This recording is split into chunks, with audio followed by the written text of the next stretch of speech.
Welcome to Mishpacha's Take 2, where so many of the names and the faces familiar to the readers from the pages of the magazine sit down for a little bit of a deeper conversation.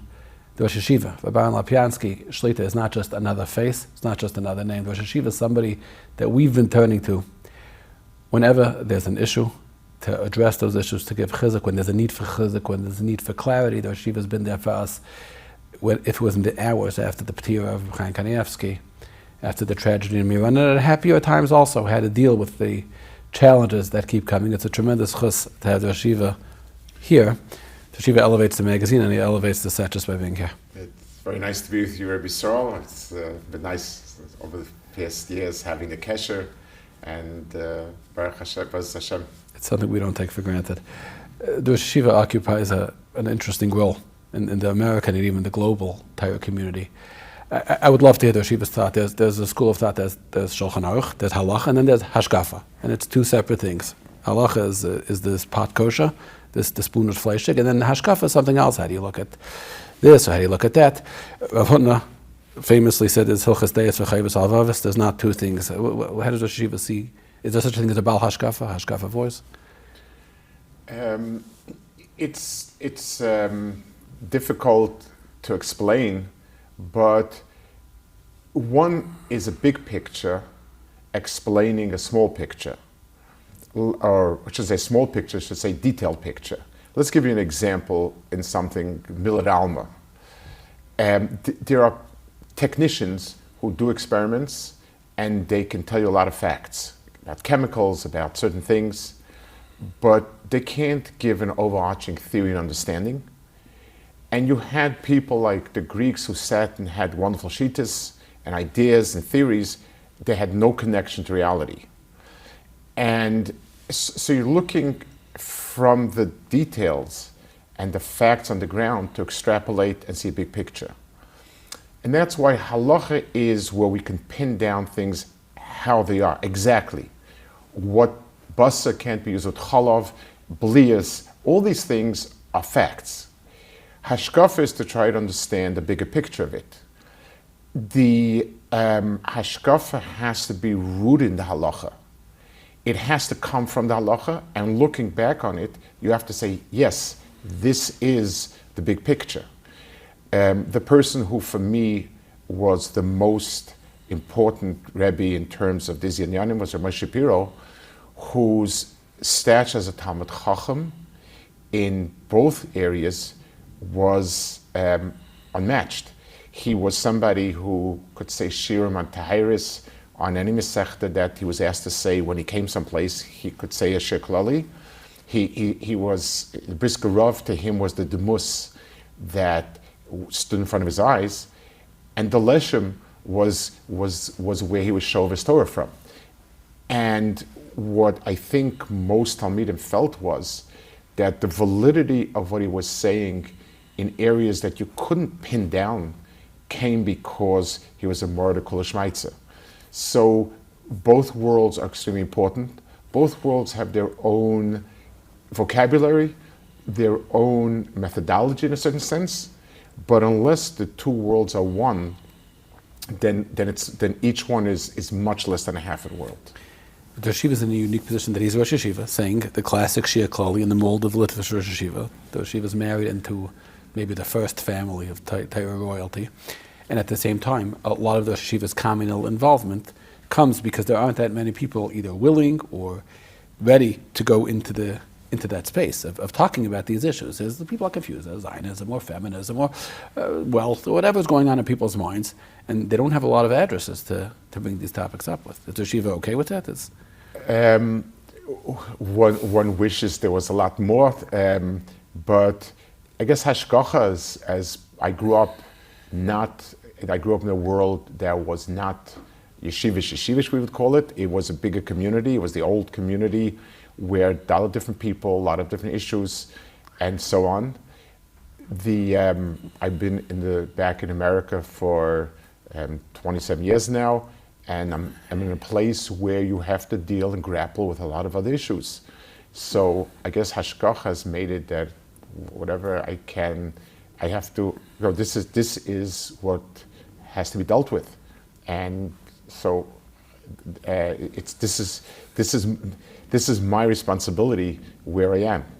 It's so funny. The Yeshiva mentions he's in Silver Spring. Yeshiva, Eden by the Mir Yeshiva by Urbanish. Yeshiva was sitting there, probably said a chabur in the Mir, I imagine. If already someone's going to leave that to go to America, why Silver Spring? Why not Brooklyn or Lakewood or Monsey? There must have been opportunities everywhere for someone. You know, I mean, I don't want to sound corny, but a lot of hashgacha in the way things worked out. But it's fascinating that my first roommate in the Mir Yeshiva was from Silver Spring, 1970, and that boy's father was actually someone who built the school that that became the yeshiva. Who's that? What? What's the name? Spetner. It's from the famous Spetner family, and Rav Abba Spetner is an Yisroel, very chashuv man Rosh Yeshiva. His brother, Reb Shlomo, is a very big figure in Baltimore, does tremendous amount of good things, and is still involved now in yeshiva. So I guess there were many other pieces of hashgacha. My wife's grandfather, Shmuel Greineman, was the one who brought Rav Aaron Lopiansky, who was the founding Rosh Yeshiva. He was the one who took him from Aiken, Ohio as a Yassim to New York, raised him in his house, gave him a frum education. So and there were many other pieces. So Baruch Hashem, that's the way, and Baruch Hashem, I've been very happy, and it's a tremendous chus to be part of a wonderful community. Forgive the question. Yeah. There must be offers every hour of the day of your yeshiva to be on a stage that's more prominent than Silver Spring. Not that Silver Spring isn't a great yeshiva, but someone like the yeshiva, there aren't that many. There must be calls from Gedalim, the yeshiva has to be here, and the yeshiva somehow manages to hide out. That means he comes out, and then he goes back to Silver Spring. And you know what? A person is where Akash Baruch places him. I feel this is my makom. There's a chen makom eshver. I feel there's tremendous milas in the people and Talmidim over there. And Baruch Hashem, that's what you're supposed to do. I'm a shmarta and my feeling is this is where I should stay. And is the yeshiva, again, forgive the question if I'm overstepping a boundary. The yeshiva has classic writings in Hashkafa on the Yom Tov writing. Does the yeshiva dream of writing on Nashim Nezikin? Does the yeshiva worry or question the legacy of not writing the other Rosh Yeshiva type things? Obviously, I would like to write. I guess a question to ponder is how much is needed to write, to put in a work in a sefer, and then very few people look at it. Or people even think that it's chaval, they don't have any room on, it's taking up another place on the Sfarim Shank. I don't know, it's something that obviously, as anyone who in yeshivas, writing, the shurim, which as you put a lot of effort into, is something you want to do. But on the other hand, is there somebody that could make use of it? Is there someone that could, that needs another sefer? Baruch Hashem, we have a shefas farm. I have a Talmud of mine in Eretz Yisrael. He has a very chashuv koil. He was one of Russia's biggest Talmidim, Rav Mordechai Linzer, and he's an extraordinary Talmud Chacham. And he's written a lot of Sfarim. He's written on the Masechtas and else writes, on Temura, on the parts of Chulin, the Lomdische Sfarim, all Chulin, Me'ila, Temura, Ervin, and he goes through things that in a normal Masechta would have been written 100 times over. And that's something that I feel is a toilas. So the Yeshiva said with his, let's say, Ben Torah for Life Sefer, a makam hiniach that other people hadn't yet addressed. Right, I felt it was a topic that kept coming up, and therefore it's something that you want to address.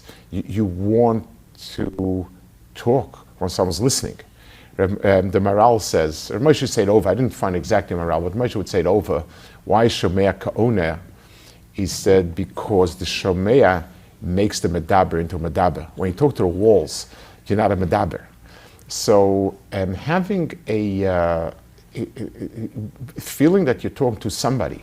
So these were issues that time and again there would be conversations. People wanted to know. People were struggling. So it feels that you're engaged in a real conversation. To write things that no one else would look at. I don't know. It feels kind of not terribly energizing. I want to move on. I just want to say, just as one person, not a big Talmud Chacham, not even a small Talmud Chacham, I would read anything the Yeshiva wrote, even on Nashim Yisrael, even on the highest, I would. There's a way that the Yeshiva presents things that would lend itself very well to that as well. And I probably would get for a free one. I would ask for a free one, but I would even buy. Yeshiva, I have a question. Yeshiva's book, let's talk about that, Bentayra for Life. Anybody who read Yeshiva's writings on his parents particularly, most people, Yeshiva's not a demonstrative, openly emotional person. I don't see that in him. Yeah. Yet, the outpouring of such love and reverence and appreciation for parents, I haven't seen in the written word anybody convey that kind of appreciation for their parents yet. Either Yeshiva's father and Side both pieces are mothers in the back of Rus, Sefer and Rus. Could it be that the Sefer Bentayra for Life was really a response to being raised by that classic, quintessential, real Bentayra yeshiva man who left Kail and wasn't a formal rabbi and yet gave over such Yiddishkeit? Was that really just a tribute to your father? I would definitely hope so. I mean, it's something, it may not have been conscious, but there were musagim. And I guess what I found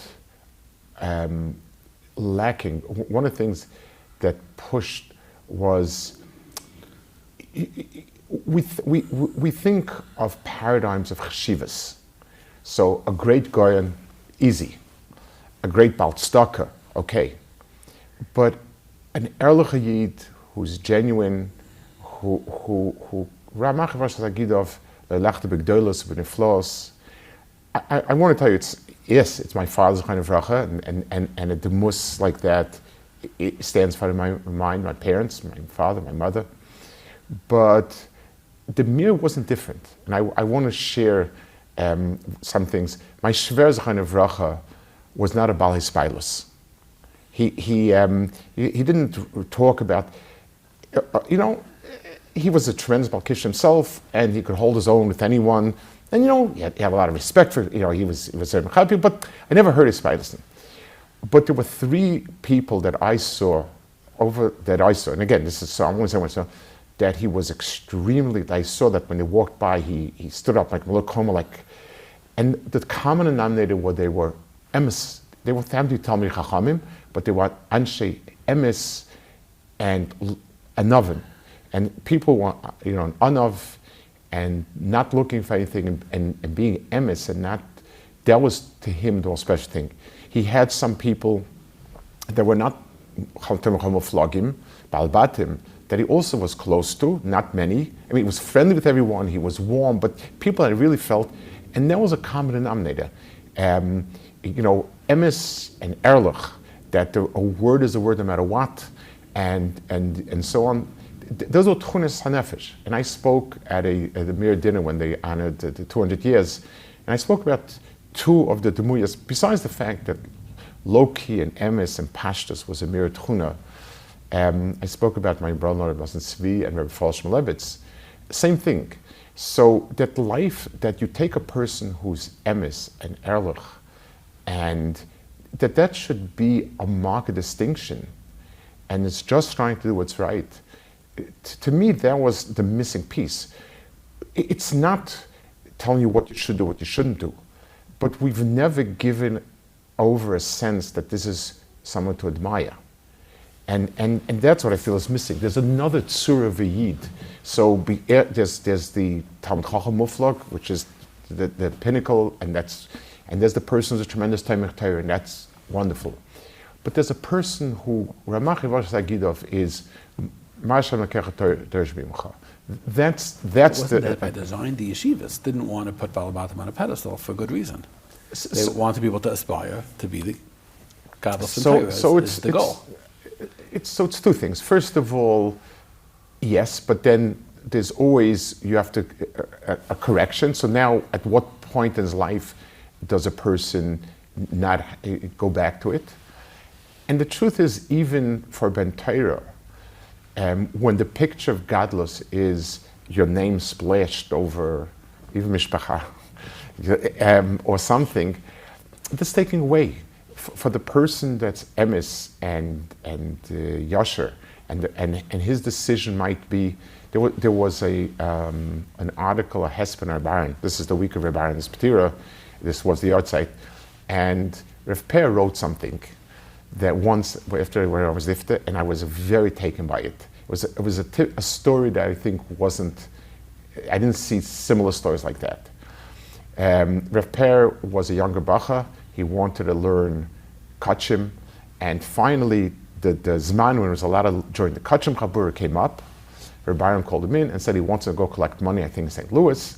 Yeshiva needs money desperately, and he's good at it, or he's possibly good at it, and so on. And back and forth, he was very disappointed, but he did it. And I believe, if I remember the story correctly, he missed out that chance.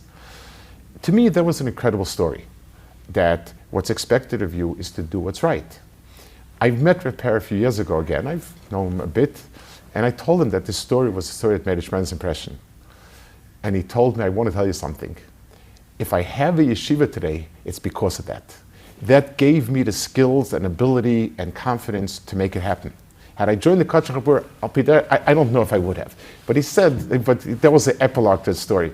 But the story was, at this point, I once heard a similar story. Somebody asked the mashgiach in the yeshiva, Shavuos night he could stay in yeshiva, or there was somebody only who had like a kiruv, he has like a kiruv kehillah, and he wanted a few bachim to come give it a tzura. And he asked his mashgiach what he should do. And his mashgiach said, you'll learn better in yeshiva, but Hashem wants you to go there. And this type of thing that at the end of the day, the question is, what does the Kodesh Baruch Hu want? And it's nogea, even when a person is learning, the decisions a person makes, and having that in mind is critical. The Yeshiva wrote a book on how to be a good Chabal Bas, right before or just as the firm world peaked in terms of Parnasa. A very good run. Right. Everything is Bahashkacha, like the Yeshiva said. That book came out, how to be a good Balabas, just as people got into that world of being more Balabatish, for lack of a better term. How does the Yeshiva think they did from traveling around? How do you think we did in terms of this bracha of wealth? Like, I mean, the first thing culture. is I'm very, very impressed with, because people, there are a lot of so many people that are real mivakshin, despite the fact that not in yeshivas, despite the fact that Olam HaMaisa, and Baruch Hashem, it's something that's mechazing. You see people who struggle, who, but we still have to develop a paradigm by Chassidim, because they don't stress quote unquote gadlus but Torah in the way we stress it.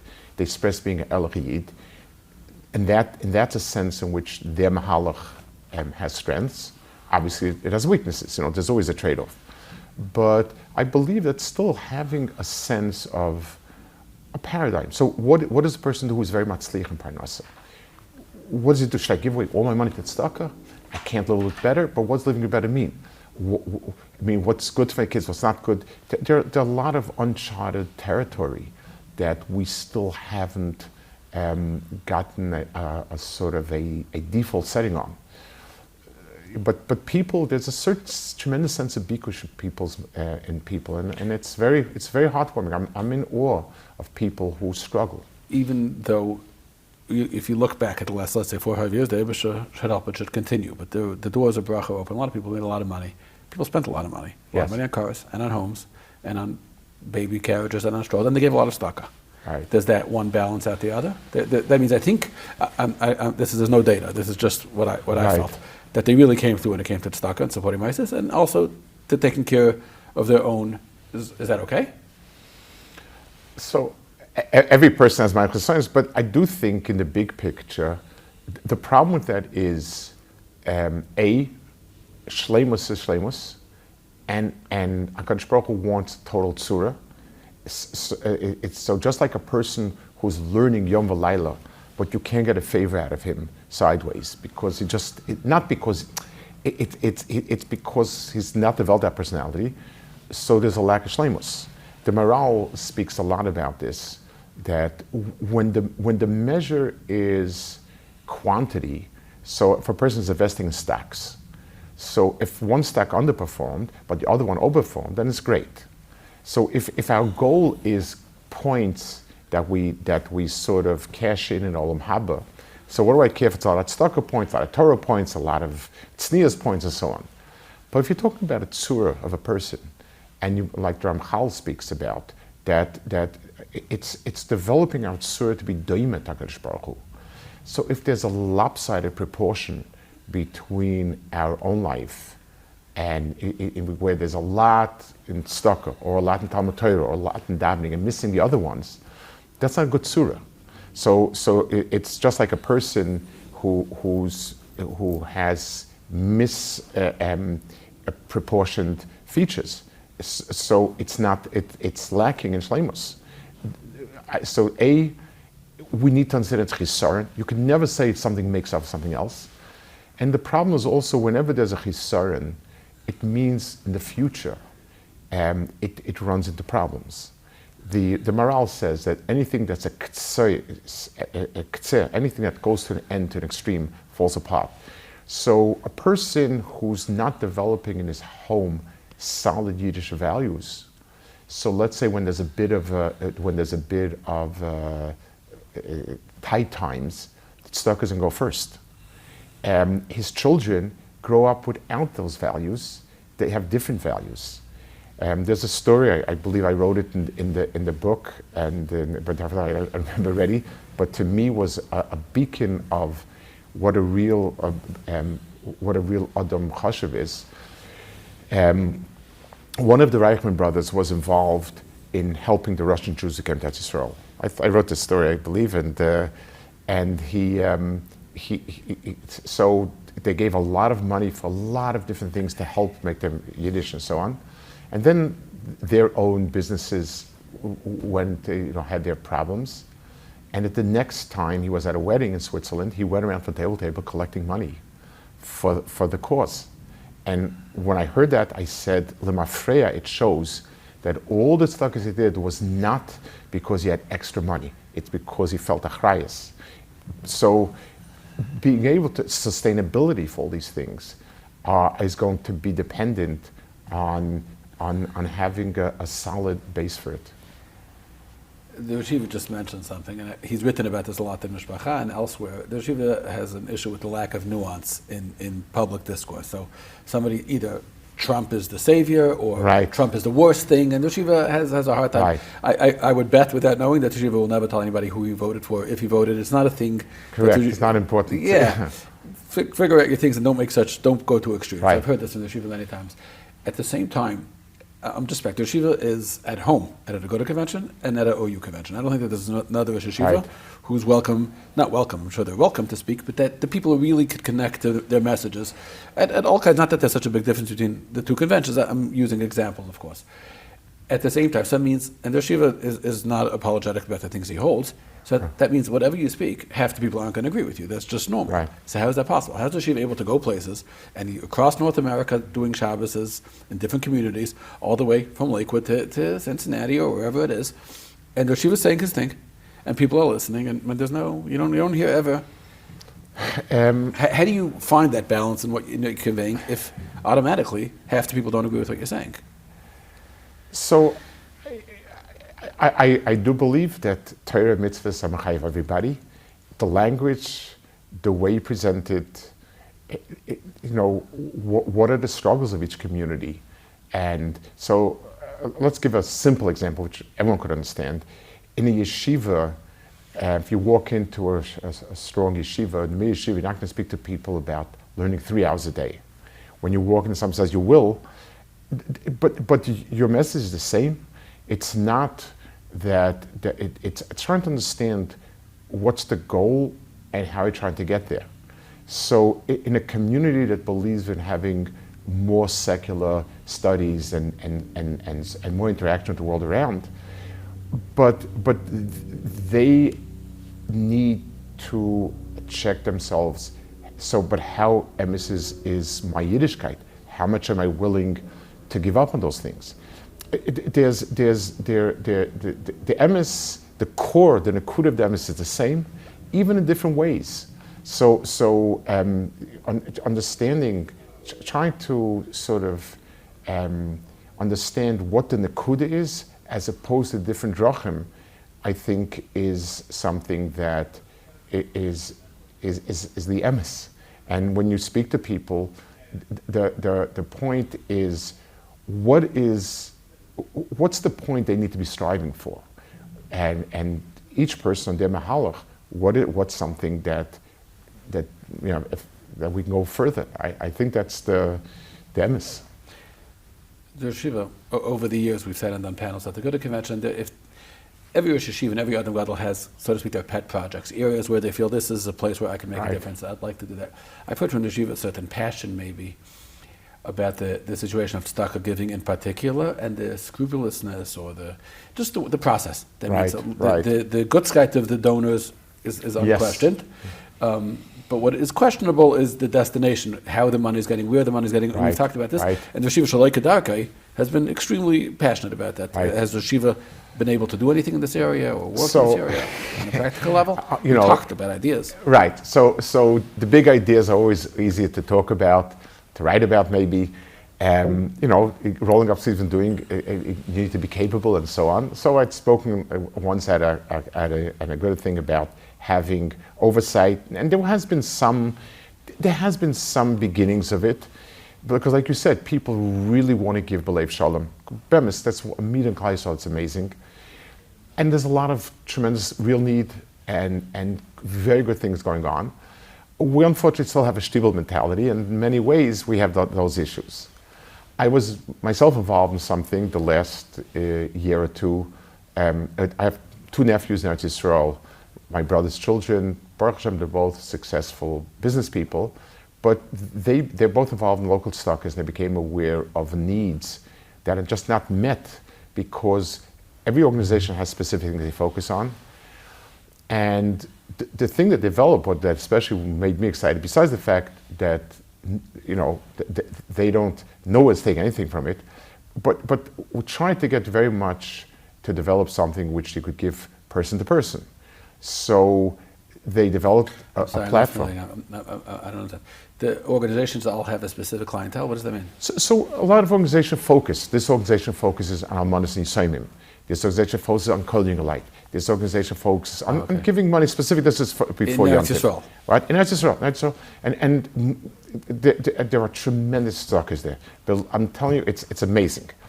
But there are a lot of just poor people. A lot of people that Yontiv could not give anything more than a normal meal. Nothing, and we got it through the Gabbai Tzedakah there. They're the ones in each community almost, there are Gabbai Tzedakah.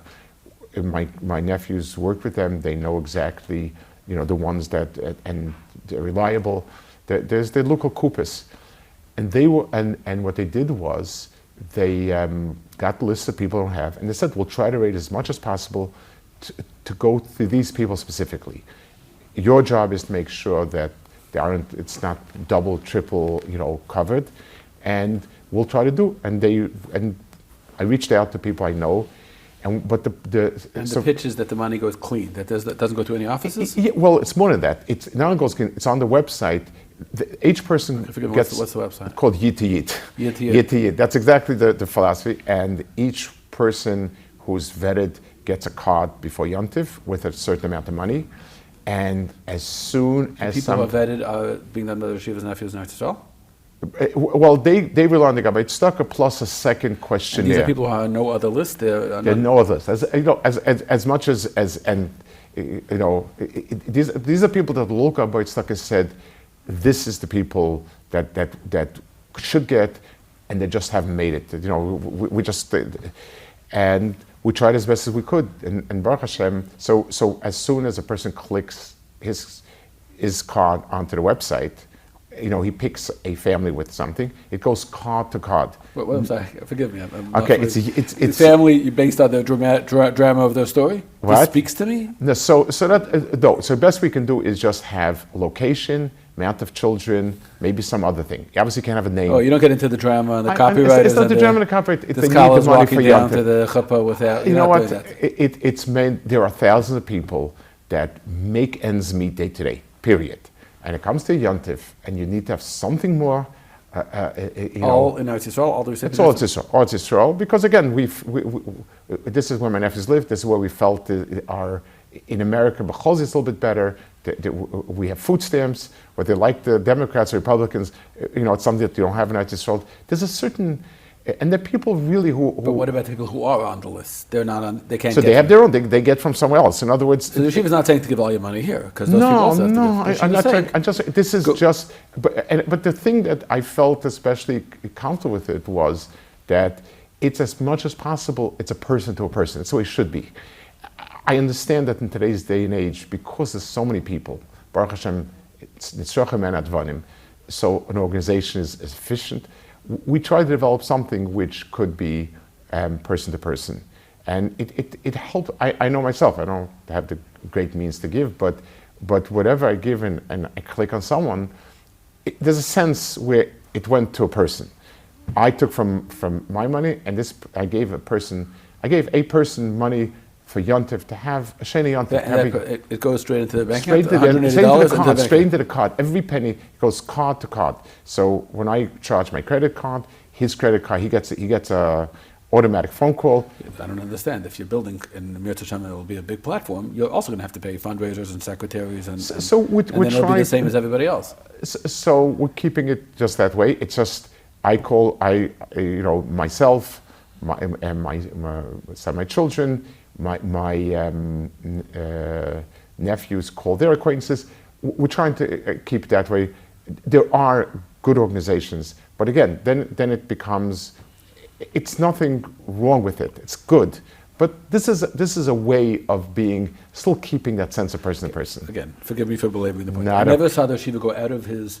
The yeshiva is a calm person. The Yes. yeshiva he's not a jihad. Yeah. It's not what he does. I never saw the yeshiva go out of his way this way. Obviously, the Sfarim, of course. Right. Say, this is what I want to do, and do it, and the yeshiva is putting himself out there for it. Right. I never saw that before. Obviously, it means a lot to the yeshiva. Yes. To get this done, and tzedakah be given in this way. Right. It means at least there's a certain purity of it. There's a certain reinkheit.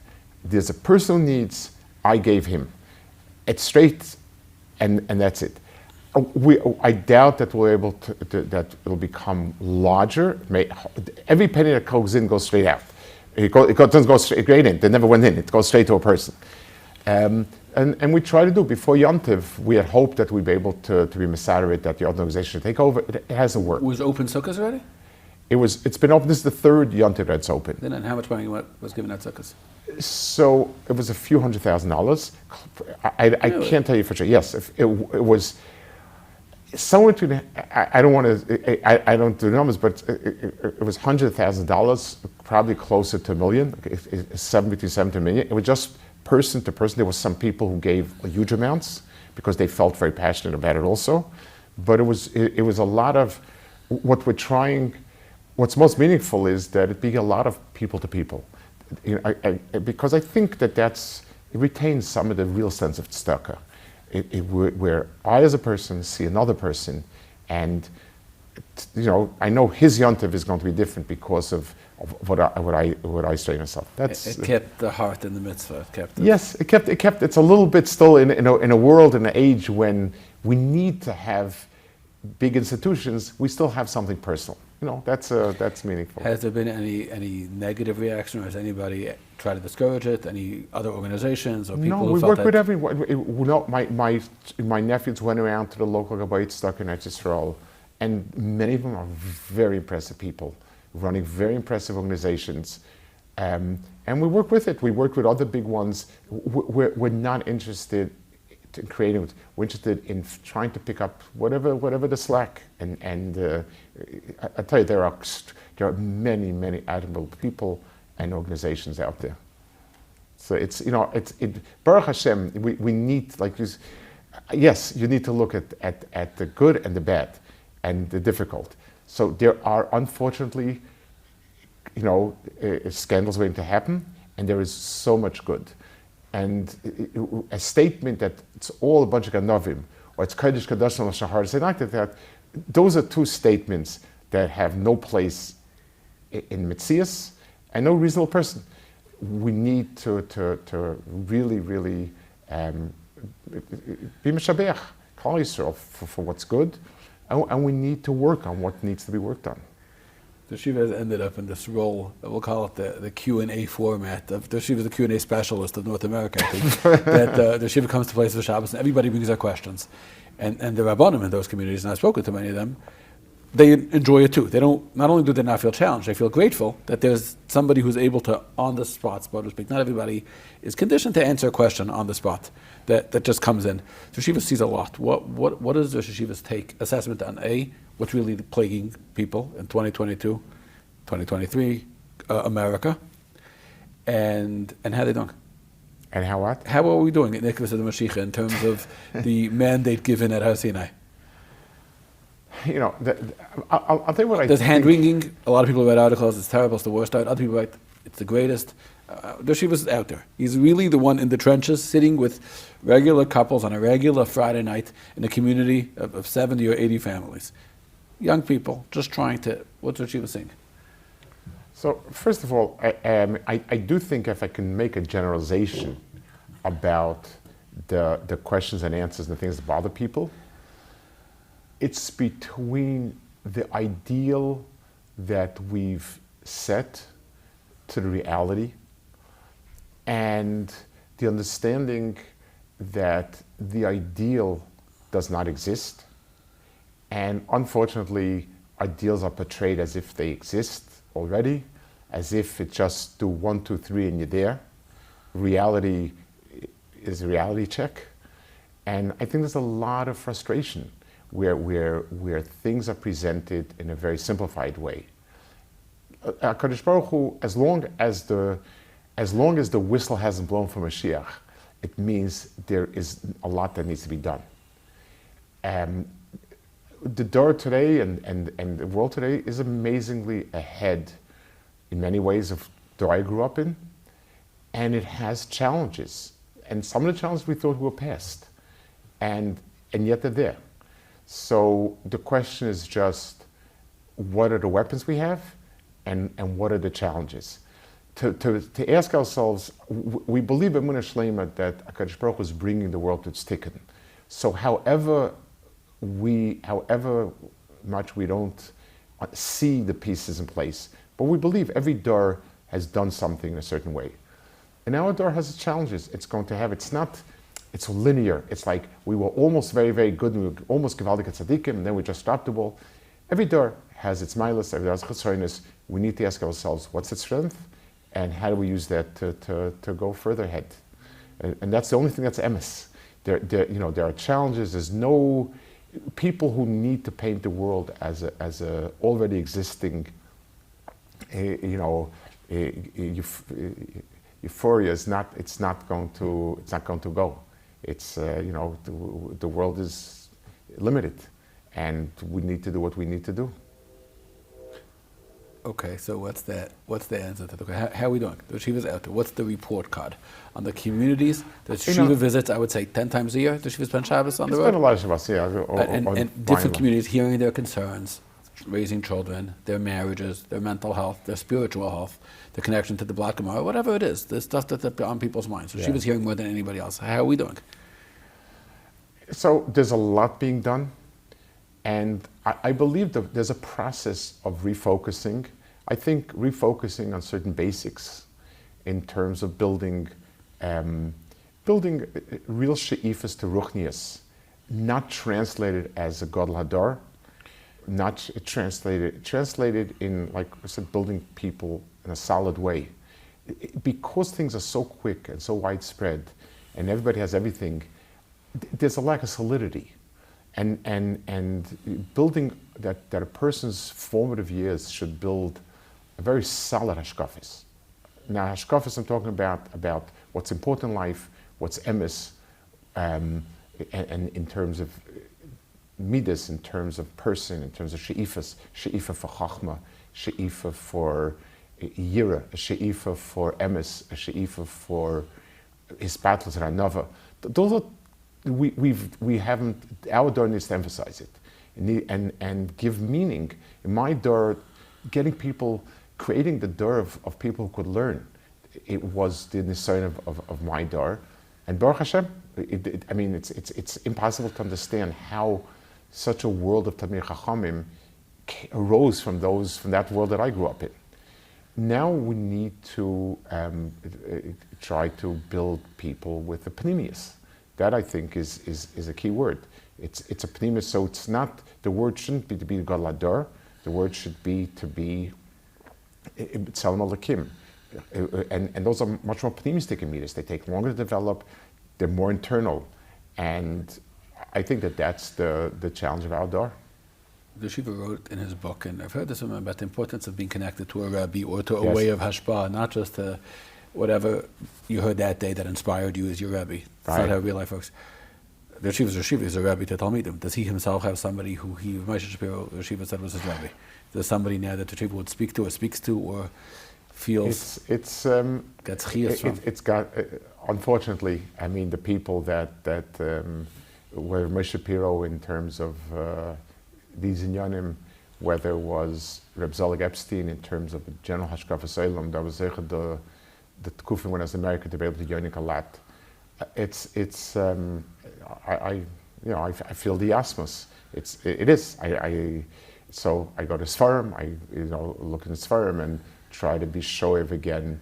Rav Wolbe writes in his Akdamat al Yeshur that if anybody finds anything that affects him in any way positive, it's an echo of the words of Rabbi Yerucham, and he basically writes, for a short time I was Zech Rabbi Yerucham, and from then until today, I'm trying to relive that beautiful tkufa of inspiration.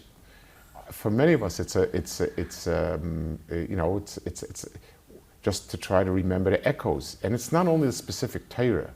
That's what I'm saying. It's not only the Torah that Moshe said. It's the whole Tzuras Adam, where the person's mohus is focused on chachma, on depth, on Yisroel Besser. Having those demuyos, I was zeichet to go a few times to Reb Shalom Bezovsky, the Salome Rebbe. It was a lot more. The Torah was beautiful, but there was something there about the she'ifa and the person, the oimek. That's another part that people, I think, have a mistaken understanding. It's as if amkus and inspiration are two different things. Inspiration is a wild story with hyped up, and amkus is dry and kind of stuffy. But that's a terrible chalukah. A person's hispilus should be from understanding. If a person understands and his eyes open up and he says, wow. I remember going to Moshe's in the first kufa. I remember walking out and saying, Shemayim opened up now. I understand. And that's something that's very deep and solid. The Yeshiva wrote that. What? The Yeshiva will make my mincha better. The Yeshiva wrote his introduction to... There was, somebody on the Jewish Observer editorial board asked that question. I don't know who, Reb Nissen Wolpin didn't want to tell me who. The question is, meaning, very nice, the sky looks a little bluer, but what did that do lamaisa? But my feeling is when you sell hype stories or hype things, it has a very quick effect, but it's not a deep effect. It's something where a physical therapist told me once that whatever you give a person from the outside, any shot makes you feel better instantly, but as soon as it wears off, it's gone. I teach a person how to use his foot or his hand in a way that he doesn't get the pain in the first place. It takes longer, but I'm working on something deep. When a person understands something in a way that sits on him, then it's made it an important change. So that's testimony not only to the Yeshiva, but to his Talmidim, that they're ready. That means the people who go to the Yeshiva in Silver Spring understand that this is a process. It's not going to be quick fix. I hope, if there's anything, I think if there's a message is that it's not quick fix. It's meant to be something that develops a person. It's common sense today that anything that's done quick, conveyor belt style, is far inferior to something that's done by hand and takes time and so on. Somebody once said, "Yain yoshes meniach das kenim," because the only thing that improves with age is the yain. So, and the reason is because wine it develops the nuances and the flavors. A chunk of meat is a chunk of meat, so you bite into it and that's it. A wine is something you sip on your tongue, and if you have an adinas hanefesh, you bring out the flavors. The depth of a person's havanah, and this was Reb Nachum Zechron Livracha was focused on learning. The worst thing you can do in the yeshiva was blurt out an answer. Even if you are goyen adir, even if you are brilliant, blurting, snapping an answer was one of the few things that you could be sure to get over the head. And the point was, because that's not chachma. That's not chachma, and depth requires thinking it over, mulling it over, getting at the nuance and the feeling of it. And I think part of it has to also, because the Torah is so focused on, everything is short, quick, a less than 1 minute video to get the message across. And it has to be very inspiring. So we find a picture that's incredibly inspiring. It's not, but people become jaded because it's a quick fix. It's a spike. It's not building something bipnimius. Is the yeshiva working on any other English sfarim now? I'm trying to do something, possibly. It's in the process of maybe a guide for someone going into yeshiva. For Bacher? For Bacher. Similar to what the yeshiva did for... Yeah, but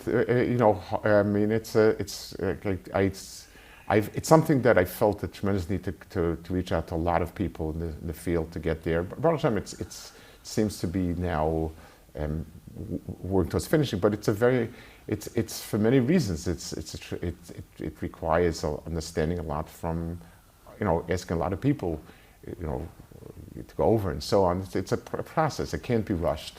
But Baruch Hashem, I think it's.